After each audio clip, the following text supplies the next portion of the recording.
we have just made a courtesy call on the Independent Electoral Commission as a united opposition. And we have raised a number of issues. Like I've said, it was a courtesy call, but during that meeting we have raised a number of issues of concern about building trust of the Electoral Commission by Kenyans. We have raised issues of the just immediate past by-election and the one now coming, issues about security engagement, so that those we are raising can be attended. We did raise the issue that we were not happy with the process that gave birth to the commission. But now that they are in office, they are there to serve all of us as Kenyans. We are all as Kenyans interested in the well-being of this country, and it is in that spirit we raised issues so that they can be looked into and we can end up having free and fair elections. Let me end there, and one of my colleagues can highlight the issues. Well, we were very candid. As Mother said, we were not happy with the process and the outcome. We started by telling them the perception out there is that this is a William Ruto commission, and we gave them the opportunity to prove us wrong. Not us, the whole country. So we were able to raise issues. We have said it openly, that we are very unhappy with the procurement process of the KIMS kits, the discredited Smartmatic organization, discredited worldwide. As you all know by now, the Carmagos and others, and what has happened in Venezuela recently. So they have to give us demonstrable outcomes. So we've agreed we are going to work together and have some technical teams working together in a very transparent, open manner. We reminded them, some of us are seasoned, will come out again here on behalf of the country and Kenyans if they do not deliver on what we have agreed. But we have decided to give them a chance, an opportunity. We clearly are very unhappy with the CEO. We made it clear to them. Let us see what they are going to do.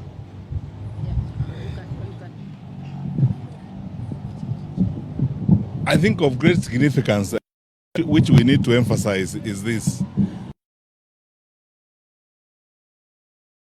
Whatever this, we admit, the process that brought this commission on board and so on. But through this, we've had a cordial conversation. And their public servants, in my own honest view, I've observed that there's a very... and for the first time, we have agreed today, there are several lawyers who are here, we have institutionalized our interaction with them. We can go through all those issues that we raised, blow by blow, and we will have another meeting to go through these issues. As long as a public and constitutional institution like this one is ready, willing, and available to engage, and as Kenyan leaders, because we are interested in the stability of the country, we are interested in the future of the country, and they are willing to engage us as we go forward. One of us said something very critical, which I need to emphasize here, that as long as they demonstrate and continue to show good faith as we move forward, we will continue to work with them, because this is important for us, important for the country, ultimately important for the stability. There isn't an issue we did not raise out with the press, because we are dealing with public issues. These are not private matters. That document will be available, and will avail it to the public of all the issues that we raised: procurement, security, management of the by-elections, the ecosystem within which we are now preparing for elections. And they have promised us also that they are preparing a national conference on elections 2027.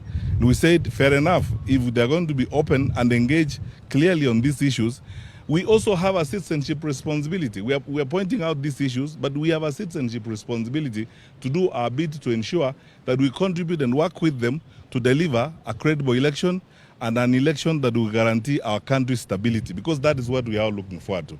I think that's all we can say at the moment, unless my colleague Eugene wants to say one thing.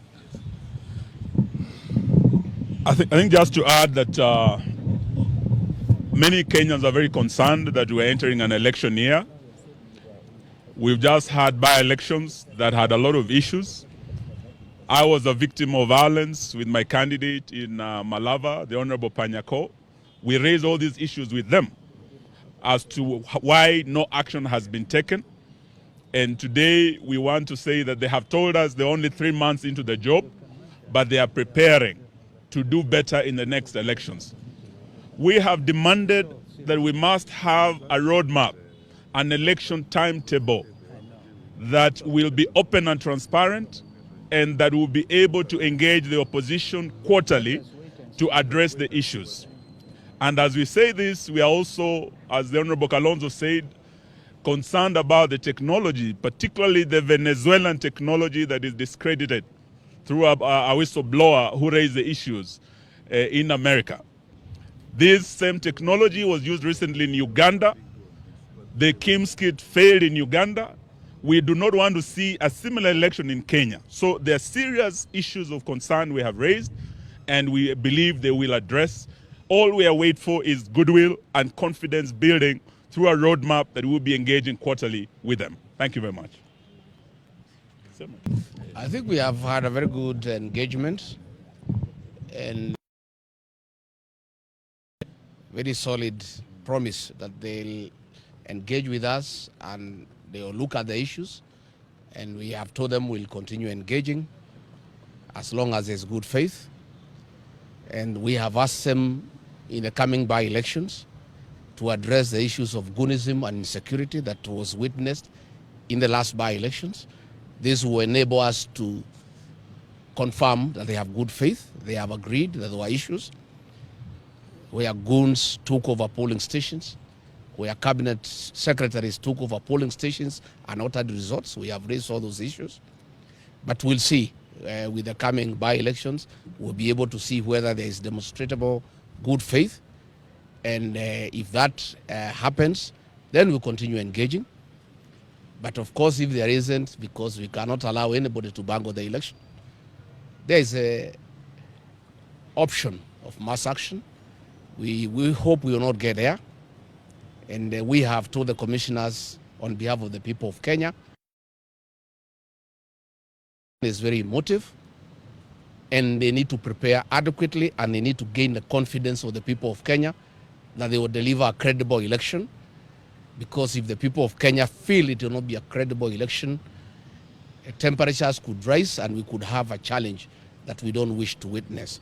So let's see. I think let's give them the benefit of doubt. They have really said they are happy that we came. They say the issues we raised are real, they are pertinent. And they have said that mass voter registration will begin on the 29th of March. We have told them we don't think that is enough time. They need to do it for 2 months or 3. They have said they will start with 1 month, which is good. And we take this opportunity to ask the Gen Zs, because the registration has been going on at the constituency headquarters, and most of our young people have financial challenges. Once we have the mass voter registration that will be devolved to the polling stations, we want to ask our young people, the Gen Zs, and the professionals who are not registered before, to go and register and acquire the tool to bring the change that they desire. We want to remind our young people, they have done a lot on the smartphone to tell the people of Kenya we need change. But the real change cannot be achieved in the smartphone. The real liberation of this republic will be achieved on the ballot box, and the tool of that change is the ID and the ballot. So we want to ask our young people, once the mass voter registration is rolled out on the 29th of March, let them come out and register as voters so that they can participate in the next general election and be participants in deciding how they want their country to be governed. Thank you. Thank you very much. We ask you to allow us not to take any questions because of time. We will be with you. There are many other events we are going to talk to you. Thank you. Thank you.